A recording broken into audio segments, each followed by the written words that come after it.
Hello everyone, I'm Lay, and today we're gonna I'm Professor Lay, and today we're gonna be talking about the English only movement. So let me just explain to you what this movement is real quick. Okay, so basically a bunch of Joshes decided that they didn't want America to be, um, how do you say it? Spicy. So they wanted us to speak only English here. And so I can only imagine that they were with their pitchforks and their torches telling everyone, speak English or get out, speak English or get out, because that's what they stand for. But I don't just want to say that because that's not realistic, so we have to go to the background. So here's the backstory. It all started with Uncle Sam. So if you don't know who Uncle Sam is, he's basically the face of army recruitment back in the 1800s. I think this visual will help you understand a bit more, but this was the poster that went around, and basically they used his face as army recruitment and said, I want you for U.S. Army. And this was obviously, like I said, in the 1800s. Uncle Sam was actually inspired and created because of two other American characters, which were Brother Jonathan and Yankee Doodle. However, both of these characters were kind of a way to make fun of like Americans, colonial people. So Uncle Sam branched off of them and they created this, which was him. Now you may be thinking, why are you talking so much about Uncle Sam? And I'm going to tell you now. The English only movement uses Uncle Sam for their poster. So this is the poster.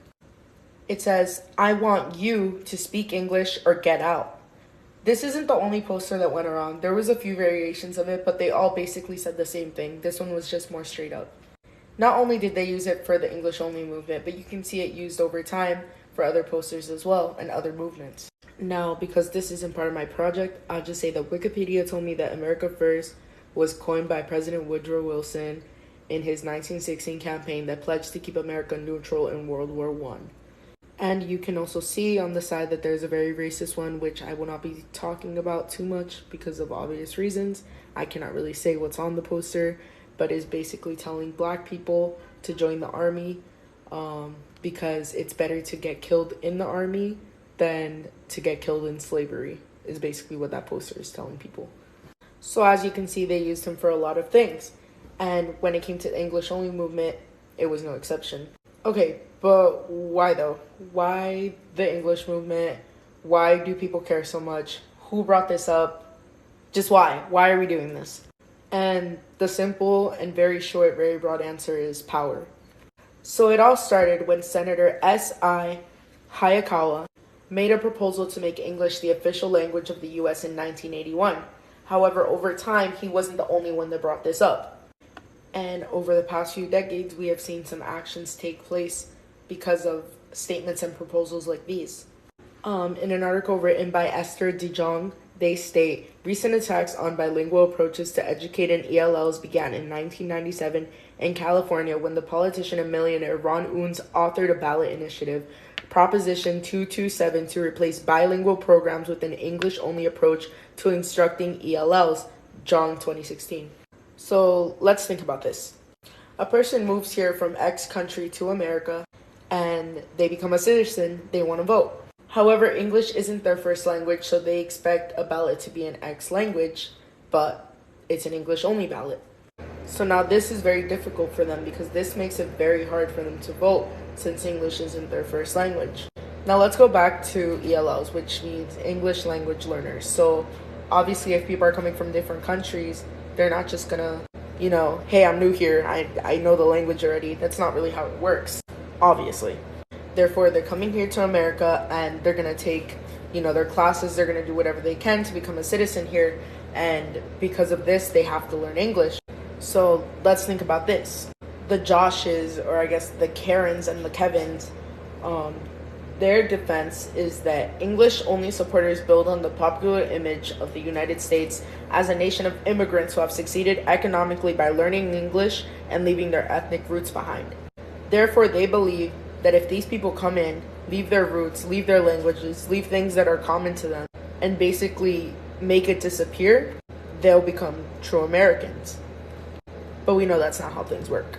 So why only target Spanish? Because if we go back into the movement, their main goal was to make Spanish speakers learn English. Now this is because of power as well.